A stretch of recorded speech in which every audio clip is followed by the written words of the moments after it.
Hello friends, welcome to share trader Kannada. ಇವತ್ತು Sensex 390 points gain ಆಗಿ 56,072 close ಆದರೆ Nifty 114 points gain ಆಗಿ 16,719 close ಆಗಿದೆ. Virus bank Nifty 537 points gain ಆಗಿ 36,738 close ಆಗಿದೆ.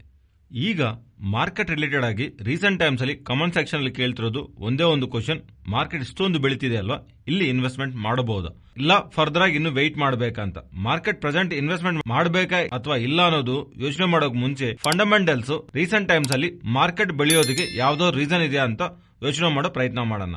ಆಕ್ಚುಲಿ ನಿಫ್ಟಿ ಹೈಸ್ ಇಂದ 18% ವರೆಗೂ ಕರೆಕ್ಟ್ ಆದ್ಮೇಲೆ ರೀಸೆಂಟ್ ಡೇಸ್ ಅಲ್ಲಿ ನಿಯರ್ ಟು 10% ವರೆಗೂ ರಿಕವರಿ ಆಗಿದೆ. Means more than of Nifty recovery ಆಗಿದೆ. ನಿಫ್ಟಿ ಅಂತಾನೆಲ್ಲ ಬ್ಯಾಂಕ್ ನಿಫ್ಟಿನೂ ರೀಸೆಂಟ್ ಅಲ್ಲಿ ಮೋರ್ ದನ್ 50% ಮೇಲೆ ರಿಕವರಿ ಆಗಿದೆ. ಮಿಡ್ ಕ್ಯಾಪ್ ರೀಸೆಂಟ್ ಟೈಮ್ಸ್ ಅಲ್ಲಿ ಮೋರ್ ದನ್ 60% ವರೆಗೂ ರಿಕವರಿ ಮಾಡಿದೆ. ಓಕೆ, ಮಾರ್ಕೆಟ್ ಇಷ್ಟೊಂದು ಬೆಳೆಯೋದಕ್ಕೆ ಏನ್ ಸ್ಟ್ರಾಂಗ್ ಆಗಿ ಬ್ಯಾಕ್ ಯಾವ್ದೋ ರೀಸನ್ ಇದೆಯಾ ಅಂದ್ರೆ ರೀಸೆಂಟ್ ಟೈಮ್ಸ್ ಅಲ್ಲಿ ಇನ್ಫ್ಲೇಷನ್ ಡೇಟಾನು ಜಾಸ್ತಿನೇ ಇದೆ. ಇನ್ಫ್ಯಾಕ್ಟ್ ಅನ್ಕೊಂಡಿರೋಕಂದ್ರೆ ಜಾಸ್ತಿ ಇದೆ. ಅಂಡ್ ಇಸಿಬಿ ಅವರು ಯುರೋಪಿಯನ್ ಸೆಂಟ್ರಲ್ ಬ್ಯಾಂಕ್ ಅವರು 2011 ಆದ್ಮೇಲೆ ಇಲ್ಲಿವರೆಗೂ ಯಾವಾಗ್ಲೂ ಜಾಸ್ತಿ ಮಾಡಿರೋಂತ ಬಡ್ಡಿ ರೇಟ್ ಗಳನ್ನ ಹೈಕ್ ಮಾಡ್ತಾ 50 ಬೇಸಿಸ್ ಪಾಯಿಂಟ್ ಹೈಕ್ ತಗೊಂಡಿದ್ದಾರೆ. ಅಪ್ಕಮಿಂಗ್ ಟೈಮ್ಸ್ ಅಲ್ಲೂ ಬಡ್ಡಿ ರೇಟ್ ಗಳು ಜಾಸ್ತಿ ಮಾಡ್ತೀವಿ ಅಂತ ಹೇಳ್ತಿದ್ದಾರೆ. ಅಂಡ್ ಯುಎಸ್ ಸಿಪಿಐ ಡೇಟಾ ಜಾಸ್ತಿ ಇದೆ ಅಲ್ವಾ, ಅದರಿಂದ 50 ಬೇಸಿಸ್ ಪಾಯಿಂಟ್ ಹೈಕ್ ಅಂತೂ ಯುಎಸ್ ಫೆಡ್ ಅವರು ತಗೊಳ್ಳೋಂತ ಪೊಸಿಷನ್ ಅಲ್ಲಿ ಇಲ್ಲ. ಮಿನಿಮಮ್ 75 ಬೇಸಿಸ್ ಪಾಯಿಂಟ್ ಹೈಕ್ ಇರುತ್ತಂತ ಮಾರ್ಕೆಟ್ ಎಕ್ಸ್ಪೆಕ್ಟ್ ಮಾಡ್ತಿದೆ. ಮೀನ್ಸ್ ಓವರ್ ಆಲ್ ಆಗಿ ಇನ್ಫ್ಲೇಷನ್ ಜಾಸ್ತಿ ಇರ್ತಾ ಇರೋದು, ಸೆಂಟ್ರಲ್ ಬ್ಯಾಂಕ್ಸ್ ಎಲ್ಲಾನು ಬಡ್ಡಿ ರೇಟ್ ಗಳು ಜಾಸ್ತಿ ಮಾಡ್ತಿದೆ. ಆದ್ರೆ ಈ ಎರಡು ನೆಗೆಟಿವ್ ಅಲ್ವಾ, ಮಾರ್ಕೆಟ್ ಏನಕ್ಕೆ ಇಷ್ಟೊಂದು ಅಪ್ಸೈಡ್ ಗೆ ಡ್ರೈವ್ ಮಾಡ್ತಿದೆ ಅಂದ್ರೆ ಫಸ್ಟ್ ಕಾಣಿಸ್ತಾ ಇರೋ ಇಂಪಾರ್ಟೆಂಟ್ ಥೀಮು ಮಾರ್ಕೆಟ್ ಅಲ್ಲಿ ಇನ್ಫ್ಲೇಷನ್ ಜಾಸ್ತಿ ಇದ್ರೂ ಗ್ರೋತ್ ಸ್ಲೋ ಡೌನ್ ಆಗುತ್ತೆ ಅಂತ ಈ ಸಲ ಕ್ವಾರ್ಟರ್ಸ್ ಅಲ್ಲಿ ಅಂಡ್ ಅಪ್ಕಮಿಂಗ್ ಕ್ವಾರ್ಟರ್ಸ್ ಅಲ್ಲಿ ಕಂಪನೀಸ್ ದೊಡ್ಡದಾಗಿ ಪರ್ಫಾರ್ಮ್ ಮಾಡಿಲ್ಲ ಅಂತ ಎಲ್ಲರೂ ಅನ್ಕೊಂಡಿದ್ರು. ಬಟ್ ಅದು ಎಲ್ಲಾ ಕಂಪನೀಸ್ಗೆ ಅಪ್ಲೈ ಆಗಿಲ್ಲ. ಕೇವಲ ಸ್ವಲ್ಪ ಕಂಪನೀಸ್ ನಲ್ಲೇ ಪ್ರೆಷರ್ ಕಾಣಿಸ್ತಾ rest of the most of the companies ಎಲ್ಲಾನು better than expected growth delivery ಮಾಡಿವೆ. Particularly mid and small cap space ಅಲ್ಲಿರುವಂತಹ ಕಂಪನೀಸ್ ಅಂತೂ ಫಿನಾಮಿನಲ್ ಗ್ರೋತ್ ನ ರೀಸೆಂಟ್ ಟೈಮ್ಸ್ ಅಲ್ಲಿ ರಿಸಲ್ಟ್ಸ್ ತೋರಿಸ್ತಾ ಇರೋದು. ಇಲ್ಲಂತಾನೆ ಅಲ್ಲ, ಇಂಡಿಯನ್ ಇಕ್ವಿಟಿ ಮಾರ್ಕೆಟ್ಸ್ ಅಂತಾನೆ ಅಲ್ಲ, ಯುಎಸ್ ಅಲ್ಲಿ ಪೋಸ್ಟ್ ಮಾಡಂತ ರಿಸಲ್ಟ್ಸ್ ಸ್ವಲ್ಪ ಸೆಗ್ಮೆಂಟ್ಸ್ ಅಲ್ಲಂತೂ ಎಕ್ಸ್ಪೆಕ್ಟೇಷನ್ ಅಂದ್ರೆ ಬೆಟರ್ ಆಗಿರ್ತಾ ಇರೋದು. ಯಾವ ವೀಕ್ ನಂಬರ್ಸ್ ಅಂತೂ ಕಂಪನೀಸ್ ಅಲ್ಲಿ ಇರುತ್ತೆ ಅಂತ ಮಾರ್ಕೆಟ್ ಎಕ್ಸ್ಪೆಕ್ಟ್ ಮಾಡಿದೆ ಅಲ್ವಾ ಆಲ್ರೆಡಿ, ಅದಕ್ಕೋಸ್ಕರ ಸ್ಟಾಕ್ ಫಾಲ್ ಆಗೋದು ರೀಸನ್ ಆಗಿದೆ. ಆದ್ರೆ ಬಟ್ ಆ ರಿಸಲ್ಟ್ಸ್ ಎಲ್ಲಾನು ಎಕ್ಸ್ಪೆಕ್ಟೆಡ್ ಅಂದ್ರೆ ಬೆಟರ್ ಆಗಿ ನಂಬರ್ಸ್ ಕಾಣಿಸ್ತಾ ಇರೋದು ಗ್ಲೋಬಲ್ ಇಕ್ವಿಟಿ ಮಾರ್ಕೆಟ್ ರ್ಯಾಲಿಗೆ ಅಂಡ್ ಇವನ್ ಎಫ್ಐಸ್ ಒಂದು ಬೈಯಿಂಗ್ ಆಕ್ಟಿವ್ ಮೈನ್ ರೀಸನ್ ಆಗಿ ಕಾಣಿಸ್ತಾ ಇದೆ. ಇದಕ್ಕೆ ಅಡಿಷನ್ ಆಗಿ ರೀಸೆಂಟ್ ಆಗಿ ಕಮಾಡಿಟೀಸ್ ಫಾಲ್ ಆಗ್ತಾ ಇರೋದು, like most of the metal prices fall ಆಗ್ತಿದೆ. ಅಂಡ್ ಈಗ ಇನ್ನೊಂದು ಇಂಪಾರ್ಟೆಂಟ್ ಅಪ್ಡೇಟ್ ಬರ್ತಿದೆ, ಅದು ನ್ಯೂಸ್ ವಿಡಿಯೋಸ್ ಅಲ್ಲಿ ಮಾತಾಡ್ಕೊಳ್ಳೋಣ. ಈಗ ಇವತ್ತು ಮಾರ್ಕೆಟ್ ಬೆಳೆಯೋದಕ್ಕೆ ರೀಸನ್ ರಷ್ಯಾ ಉಕ್ರೇನ್ ರಿಲೇಟೆಡ್ ಆಗಿರೋಂತ ಕ್ರೈಸಿಸ್ ರಿಲೇಟೆಡ್ ಆಗಿನೂ ಪಾಸಿಟಿವ್ ಅಪ್ಡೇಟ್ಸ್ ಬರ್ತಾ ಇರೋದು. ಇದಕ್ಕೆ ಕಾರಣವಾಗಿ ಅಗ್ರಿ ಕಮಾಡಿಟಿ ಪ್ರೈಸಸ್ ಫಾಲ್ ಆಗ್ತಾ ಇರೋದು, ಗ್ಲೋಬಲ್ ಆಗಿರುವಂತಹ ಮೆಟಲ್ ಪ್ರೈಸಸ್ ಫಾಲ್ ಆಗ್ತಾ ಇರೋದನ್ನು ಇನ್ಫ್ಲೇಷನ್ ಬೆಳೆಯೋದಕ್ಕೆ ಮೇನ್ ರೀಸನ್ ಅಂತ ಕಮಾಡಿಟೀಸ್ ಅಲ್ವಾ. ಆದ್ರೆ ಆ ಕಮಾಡಿಟಿ ಪ್ರೈಸಸ್ ಕರೆಕ್ಟ್ ಆಗ್ತಾ ಇರೋದು ಈಗಲ್ಲ, ಇನ್ನಂದ್ರೂ ಅಪ್ಕಮಿಂಗ್ ಟೈಮ್ಸ್ ಅಲ್ಲದನ್ನು ಯಾವುದೋ ಒಂದು ಪಾಯಿಂಟ್ ಅಲ್ಲಿ ಇನ್ಫ್ಲೇಷನ್ ಕಂಟ್ರೋಲ್ ಆಗುತ್ತೆ ಅಂತ ಒಂದು ಕಾನ್ಫಿಡೆನ್ಸ್ ಮಾರ್ಕೆಟ್ ಅಲ್ಲಿ ಬಿಲ್ಡಪ್ ಆಗ್ತಾ ಪ್ರೆಸೆಂಟ್ ಬರ್ತಿರೋ ಇನ್ಫ್ಲೇಷನ್ ಡೇಟಾನ ಮಾರ್ಕೆಟ್ ತಲೆ ಕೆಡಿಸ್ಕೊಂತಿಲ್ಲ.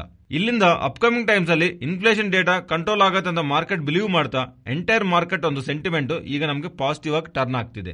So in simple terms fundamental ಆಗಿ ಯಾವ್ದಾದ್ರು ಚೇಂಜಸ್ ಆಗಿದೆ ಅಂದ್ರೆ ಎರ್ನಿಂಗ್ಸ್ ಎಸ್ಟಿಮೇಟರ್ ಅಂದ್ರೆ ಬೆಟರ್ ಆಗಿ ಬರ್ತಾ ಇರೋದು ಅಂಡ್ ಕಮಾಡಿಟಿ ಪ್ರೈಸಸ್ ಫಾಲ್ ಆಗ್ತಾ ಇರೋದು. ಇದರ ಬ್ಯಾಕ್ ಅಂತೂ ಎಫ್ಐಸ್ ಬೈ ಸೈಡ್ ಗೆ ಕಾಣಿಸ್ತಾ ಇರೋದು. ಓವರ್ ಆಲ್ ಸೆಂಟಿಮೆಂಟ್ ಎಲ್ಲಾನು ಪಾಸಿಟಿವ್ ಆಗಿ ಕಾಣಿಸ್ತಾ ಇದೆ. ಬಟ್ ಇವೆಲ್ಲ ಎಕ್ಸ್ಪೆಕ್ಟೇಷನ್ಸ್ ಅಂತಾನೆ ಜ್ಞಾಪಕ ಇಟ್ಕೊಳ್ಳಿ. ಮಾರ್ಕೆಟ್ ಯಾವಾಗ್ಲೂ ಡೇಟಾ ಬಂದ ಮೇಲೆ ರಿಯಾಕ್ಟ್ ಆಗಲ್ಲ. ಮಾರ್ಕೆಟ್ ಫಾಲ್ ಆವಾಗ್ಲೂ ನಮಗೆ ಬಿಗ್ ನೆಗೆಟಿವ್ ಅಪ್ಡೇಟ್ಸ್ ಏನೂ ಇರಲ್ಲ. ಬಟ್ ಮಾರ್ಕೆಟ್ ಅಪ್ಕಮಿಂಗ್ ಟೈಮ್ಸ್ ಅಲ್ಲಿ ಡೇಟಾ ಪಾಯಿಂಟ್ಸ್ ಮುಂಚೆನೆ ಪ್ರಿಡಿಕ್ಟ್ ಮಾಡ್ತಾ ಪ್ರೈಸ್ ನಲ್ಲಿ ಡಿಸ್ಕೌಂಟ್ ಮಾಡೋ ಪ್ರಯತ್ನ ನಡೀತಾ ಇರುತ್ತೆ. ಅದೇ ತರ ಈ ಇನ್ಫ್ಲೇಷನ್ ಗ್ರೋತ್ ರಿಸೆಷನ್ ಇವೆಲ್ಲಾನು ಇಲ್ದಿರೋವಾಗ್ಲೇನೆ ಎಫ್ಐಸ್ ಸೆಲ್ ಮಾಡ್ಕೊಂತ ಬರ್ತಿದ್ರು. ಆದ್ರೆ ಈಗ ರಿಸೆಷನ್ ಗ್ರೋತ್ ಕನ್ಸರ್ನ್ಸ್ ಅಲ್ಲಾನು ಇನ್ಫ್ಲೇಷನ್ ಇವೆಲ್ಲಾನು ಜಾಸ್ತಿ ಇದ್ರೂ ಎಫ್ಐಸ್ ಬೈ ಮಾಡ್ತಿದ್ದಾರೆ. ಬಿಕಾಸ್ ಇನ್ ಫ್ಯೂಚರ್ ಇಂಪ್ಯಾಕ್ಟ್ ಕಮ್ಮಿ ಆಗತ್ತಂತ ಬಿಲೀವೇ ಮಾರ್ಕೆಟ್ ಅಲ್ಲಿ ಪ್ರೆಸೆಂಟ್ ಈ ರ್ಯಾಲಿಗೆ ಕಾರಣ. ಈಗ ನಾವು ಮಾರ್ಕೆಟ್ ಯಾವ ತರ ಗಮನಿಸಬೇಕಂದ್ರೆ ರೀಸೆಂಟ್ ಟೈಮ್ಸ್ ಅಲ್ಲಿ ಮಲ್ಟಿಪಲ್ ಟೈಮ್ಸ್ ನಮ್ಮ ವ್ಯೂ ನಿಮ್ಮ ಜೊತೆ ಶೇರ್ ಮಾಡಿದೀನಿ. ಬಟ್ ಅದು ಇನ್ವೆಸ್ಟ್ಮೆಂಟ್ ರಿಲೇಟೆಡ್ ಆಗಲ್ಲ. ಇನ್ವೆಸ್ಟ್ಮೆಂಟ್ ರಿಲೇಟೆಡ್ ಆಗಿ ನಾನು ನಿಮಗೆ ಪ್ರೀವಿಯಸ್ಲಿ ಹೇಳಿದ್ದೀನಿ. ನಾನು ಇಂಡೆಕ್ಸ್ ಸ್ಪೆಸಿಫಿಕ್ ಆಗಲ್ಲ. ಇಂಡೆಕ್ಸ್ ಯಾವ ಲೆವೆಲ್ಸ್ ಗೆ ಬಂದ್ರೆ ಇನ್ವೆಸ್ಟ್ ಮಾಡಬೇಕಂತ ನಾನು ಹೇಳಿಲ್ಲ. ನಾನು ಯಾವ ಸ್ಟಾಕ್ಸ್ ಗಮನಿಸ್ತಾ ಇದ್ದೀನಿ ಅಂಡ್ ಆ ಸ್ಟಾಕ್ಸ್ ಫಾಲ್ ಆದಾಗ ಇಂಪಾರ್ಟೆಂಟ್ ಸಪೋರ್ಟ್ಸ್ ಬಂದಾಗ ಆಡ್ ಮಾಡ್ಕೊಂತಾ ಇರ್ತೀನಿ. ರೀಸೆಂಟ್ ಆಗಿಲೂ ಈ ತರ ಫಾಲ್ ಆದಾಗ್ಲೂ ಸ್ವಲ್ಪ ಲೆವೆಲ್ಸ್ ನ ಮೆನ್ಷನ್ ಮಾಡಿದೀನಿ. ಆ ಸ್ಟಾಕ್ಸ್ ರಿಲೇಟೆಡ್ ಆಗಿ ಆ ನಂಬರ್ಸ್ ಎಲ್ಲಾನು ಚೆನ್ನಾಗಿದ್ರು ಮಾರ್ಕೆಟ್ ನಲ್ಲಿ ಕ್ರಿಯೇಟ್ ಆಗ್ತಿರುವಂತ ಪ್ಯಾನಿಕ್ ಇಂದ ಫಾಲ್ ಆಗ್ತಾ ಇದ್ರೆ ಡೌನ್ ಸೈಡ್ ಗೆ ಬರ್ತಿದ್ರೆ ಆವರೇಜ್ ಮಾಡೋದಕ್ಕೆ ಪ್ರಯತ್ನ ಮಾಡ್ತಾ ಇರ್ತೀನಿ. But coming to trading positional ಆಗಿ ಡೈರೆಕ್ಷನ್ ಆಗಿ ಟ್ರೇಡ್ಸ್ ತಗೋಬೇಕು ಅನ್ಕೊಂಡ್ರೆ ಮಾತ್ರ 16,250 ಬಂದ ತಕ್ಷಣ 16,500 ಅಂಡ್ 16,500 ಅಬೌವ್ 16,800 ಅನ್ನ ನಾವು ಪೊಸಿಷನಲ್ ಬೇಸಿಸ್ ಎಕ್ಸ್ಪೆಕ್ಟ್ ಮಾಡ್ತಾ ಬಂದಿದ್ದೀವಿ. ಇವತ್ತು ಇಂಟರ್ಡೇ ಸೆಷನ್ ಅಲ್ಲಿ ನಿಯರ್ ಟು 16,800 16,750 ಹತ್ರ ಇಂಟರ್ಡೇ ಸೆಷನ್ ಅಲ್ಲಿ ಮಾರ್ಕೆಟ್ ಡೌನ್ ಸೈಡ್ ಗೆ ಮೂವ್ ಆಗಿದೆ. ಅದರಿಂದ ಅಪ್ಕಮಿಂಗ್ ಟ್ರೇಡಿಂಗ್ ಸೆಷನ್ ಅಲ್ಲಿ ಈ ಲೆವೆಲ್ ಮಾತ್ರ ಅಬೋವ್ ಇದ್ರೇನೆ ಫಾರ್ ಇಂಟರ್ಡೇ ನಾವು ಬುಲ್ಲಿಶ್ ಆಕ್ಟಿವಿಟಿನ ಬಿಲ್ಡ್ ಮಾಡೋ ಪ್ರಯತ್ನ ಮಾಡಬೇಕು. ಬಟ್ ಇಲ್ಲಿ ಬರ್ತಿರೋಂಥ ಇಂಪಾರ್ಟೆಂಟ್ ಕ್ವಶನ್ ಎಲ್ಲಾನು ರ್ಯಾಲಿ ಆಗಿ ಹೋಗ್ತದೆ, ಇಲ್ಲಿ ಇನ್ವೆಸ್ಟ್ಮೆಂಟ್ ಮಾಡಬಹುದಾ ಅಂತ. ಬಟ್ ಐ ಸ್ಟ್ರಾಂಗ್ಲಿ ಸಜೆಸ್ಟ್ ಸ್ವಲ್ಪ ಡೇಸ್ ಅಂತೂ ವೆಯ್ಟ್ ಮಾಡಿ. ಪ್ರೆಸೆಂಟ್ ಜುಲೈ 22 ಈಗ ಔಟ್ಕಮ್ ಅಂತೂ ನಮಗೆ 27 and 28 ಬರುತ್ತೆ. ಅವ್ರೇನಾದ್ರೂ ಸರ್ಪ್ರೈಸ್ ಕೊಡ್ತಾರ ಮಾರ್ಕೆಟ್ ಅಲ್ಲಿ ಅಂತ, ಅವರಂತೂ 75 ಬೇಸಿಸ್ ಪಾಯಿಂಟ್ಸ್ ಎಕ್ಸ್ಪೆಕ್ಟ್ ಮಾಡ್ತಿದೆ market. But July 27 and 28 Fed ಒಂದು ಮೀಟಿಂಗ್ ಇದೆ ಅಲ್ವಾ, ಅವ್ರ ಮೀಟಿಂಗ್ ಅಲ್ಲಿ ಮಾತಾಡೋದು ಫಸ್ಟ್ ಕೇಳೋಣ. ಇಷ್ಟೊಳಗೆ ರ್ಯಾಲಿ ಆಗೋದೇನಾದ್ರೂ ಇದ್ರೆ ಮಾರ್ಕೆಟ್ ರ್ಯಾಲಿ ಆಗಲಿ. ಬಟ್ ಒಂದ್ ವೇಳೆ ನೆಗೆಟಿವ್ ಸೆಂಟಿಮೆಂಟ್ ಏನಾದ್ರೂ ಮಾಡ್ತಾ ಇದ್ರೆ, ಬಡ್ಡಿ ರೇಟ್ಗಳು ಅನ್ಕೊಂಡಿರಕಂದ್ರೆ ಜಾಸ್ತಿ ಮಾಡ್ತಾ ಇದ್ರೆ, ಇನ್ಫ್ಲೇಷನ್ ಬಗ್ಗೆ ಏನಾದ್ರೂ ನೆಗೆಟಿವ್ ಅಪ್ಡೇಟ್ ಮಾಡ್ತಾ ಇದ್ರೆ ಅದು ಮಾರ್ಕೆಟ್ ಒಂದು ಪ್ರೆಸೆಂಟ್ ಸೆಂಟಿಮೆಂಟ್ ಡ್ಯಾಮೇಜ್ ಮಾಡುತ್ತೆ.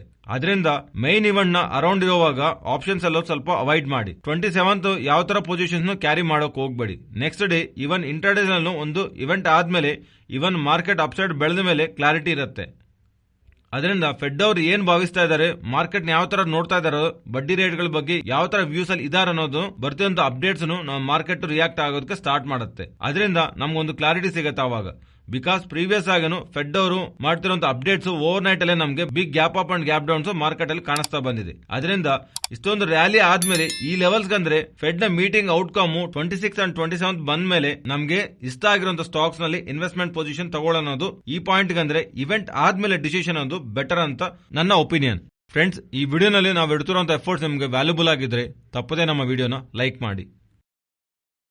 Next Nifty and bank Nifty support and resistant present ಇರೋ ಲೆವೆಲ್ಸ್ ಇಂದ ಡೌನ್ ಸೈಡ್ ನಿಫ್ಟಿ 16,650 ಅಂಡ್ ಅದರ below 16,520 and Nifty above 16,750 and ಅದರ above 16,840 and bank Nifty support 36,440 and above 36,950.